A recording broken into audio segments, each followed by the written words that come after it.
लो। फिर सावित्री ने कहा इस बार जो है सावित्री ने कहा ये यमराज जी बस आ रहा हूँ 11 बजे तक। तीसरे वरदान में कहा कि हमारी जो है ये महाराज, इस पर सावित्री ने कहा 100 संतानों का सौभाग्य मुझे वरदान मांगा, मुझे 100 संतान का वर दो। यमराज ने इसका वरदान भी सावित्री को दे दिया। सावित्री ने यमराज से कहा कि प्रभु मैं एक पतिव्रता पत्नी हूँ और आपने मुझे पुत्रवती होने का आशीर्वाद दिया है।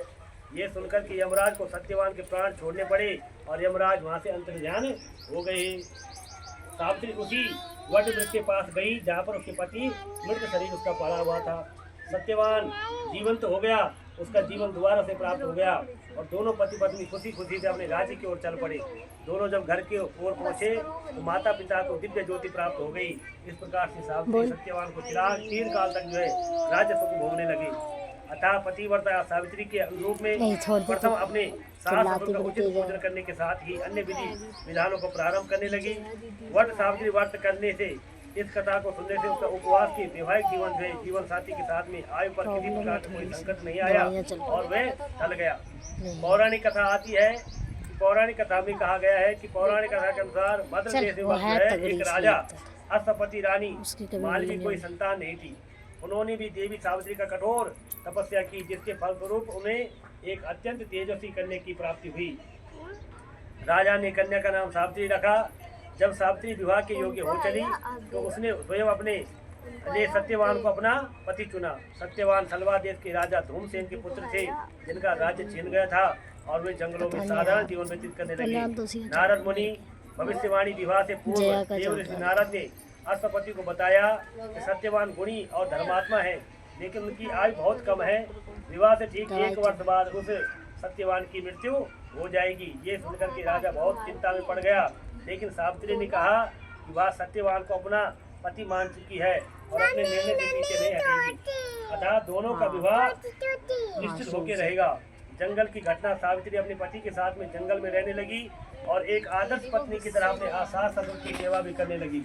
नारद मुनि द्वारा बताई गई मृत्यु की तिथि पर जैसे ही विगत तिथि आई, सावित्री ने 3 दिन का कठोर उपवास शुरू कर लिया और मृत्यु के बाद जब सत्यवान जंगल में लकड़ी काट रहे थे तो उनके सिर पर अचानक से जो है असहनीय दर्द होना शुरू हो गया और सत्यवान बेहोश होकर के भूमि पर गिर पड़े। कुछ देर बाद यमराज ने आकर के स्वयं सत्यवान के प्राण वहां से लेकर के प्रकट हो गए और सावित्री की चतुराई और वरदानी सावित्री से यमराज से विनती की, लेकिन यमराज नहीं माने और सत्यवान के प्राण लेके जाने लगी। पतिव्रता सावित्री चुपचाप उनके पीछे पीछे चलने लगी और यमराज ने उसे वापस लौटने को कहा, लेकिन सावित्री अपने धर्म और निष्ठा से पालन करती हुई यमराज की पीछे हटने से मना कर दिया। सावित्री के अटूट प्रेम और भक्ति से प्रसन्न होकर के यमराज ने उसे 3 वरदान मांगने को कहा। पहला वरदान बल है उसने सावित्री से अपने अंधे ससुर को आंखों की ज्योति मांगी। दूसरे वरदान में उसने अपने सासुर को खोया हुआ राज्य वापस मांगा और तीसरे वरदान में खुद के लिए 100 पुत्रों का वरदान मांग लिया। यमराज ने बिना सोचे ये वस्तु कह लिया और इसके बाद सावित्री ने यमराज से कहा कि हे प्रभु, मैं 100 पुत्रों की माँ कैसे बन सकती हूँ, क्योंकि मेरा पति के प्राण तो आपके पास है। एक पतिव्रता स्त्री के लिए उसके पति के बिना संतान की उत्पत्ति करना असंभव है। सत्यवान का जीवन यमराज सावित्री की बुद्धिमानी और वाक्पटुता के कारण पति प्रति आघात प्रेम से अत्यंत प्रसन्न हुई। यमराज उन्होंने काले चने के रूप में सत्यवान की आत्मा को मुक्त कर दिया और उन्हें पुनर्जीवन जो है आशीर्वाद दिया। इसके बाद सावित्री दौड़ करके उसी वट वृक्ष के पास गई और उसके पति ने जो निर्जीव अवस्था में पड़े हुए थे सजीव अवस्था में खड़े हो गए और उन्हें अपने गोद में बिठा करके यमराज का आशीर्वाद लिया। सत्यवान ऐसे उठे जैसे गहरी नींद से उठते हो।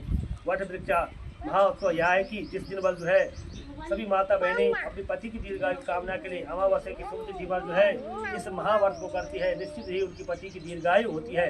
तब से लेकर के ये प्रचलन चला कि सभी माता बहनें अपने अपने पति और अपने स्वास्थ्य की रक्षा के लिए वट सावित्री का व्रत प्रारंभ करने लगी। बोल सत्यवान भगवान की जय, सावित्री मैया की। थोड़ा सा ये चावल लोटे में डाल दो, बाकी वहाँ पीपल के पेड़ के पास हो गए। चलिए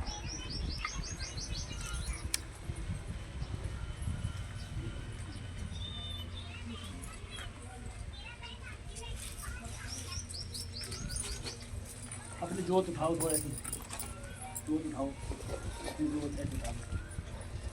थोड़ा आरती घुमाओ आप।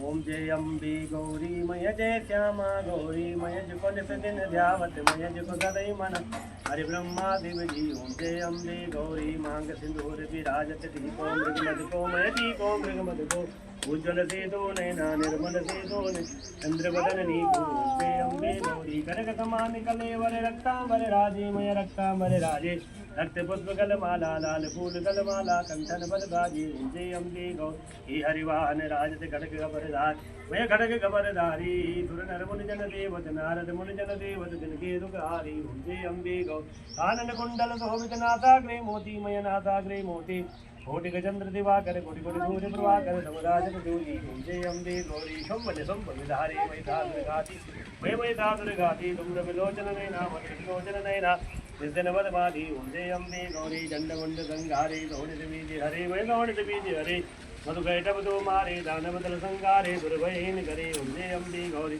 ब्रह्माणी रुद्राणी तुम कमलारानी मैं तुम कमलारानी आगम निगम बगानी चारों वेद बगानी तुम देव भद्रानी। ओम जय अम्बे गौरी सौतन योगिनी दीदी को दे दो, मासी या मासी दे दो। गौरी तुम ही जगती माता तुम ही ओ वरदी मैं तुम ही हो बरदी भक्तन केतु का हरती शंकर केतु का हरती सुख संपत्ति करती। ओम जय अम्बे गौरी विराट शोभित वर मुद्राधारी मैं वर मुद्राधारी मन वांछित फल पावत मन इच्छा फल पावत। ओम जय अम्बे गौरी कंचन थाल विराजत अगर गौरवादी मैं अगर गौरवादी जमाल केतु विराजत डोला कर में विराजत कोटि सतन ज्योति। ओम जय अम्बे गौरी मां अम्बे जी की आरती जो कोई जन गावे मन प्रेम सहित गावे ऐन दिवानंद स्वामी भजन हरि हर स्वामी मन वांछित फल पावत। ओम जय अम्बे गौरी मय जय श्यामा गौरी नैना नहीं आई समर्पयामि। मम्मी पूजा कर रही है। बस फूल ले लो चावल ले लो और क्षमा प्रार्थना कर लो। हे माँ भगवती वट सावित्री माँ यदि मेरी पूजा में किसी प्रकार की कोई कमी रह जाए मैं आपके चरणों में क्षमा प्रार्थना करती हूँ। आवाहनम न जानामि तवर्चनम पूजाम चैव न जानामि क्षम्यतां परमेश्वरां भक्तिहीनं सुरेश्वरी। भैया बैठे राज भैया से पूछो। हाँ भैया बैठे ना उनसे पूछो आप पानी लाए हो गाड़ी में। यथा गच्छति सागरा सर्वदेव नमस्कारम। ये ले तेरा पानी है ये ले। बोल वट सावित्री मैया की जय। बहुत बहुत बधाई आप सबको।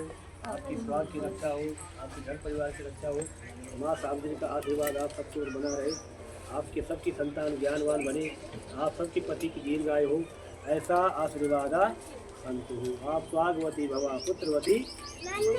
हाँ जी। अब आपने उसके बाद भी अपना लोटा जल चढ़ा देना। जल चढ़ा करके प्रतिमा करनी है।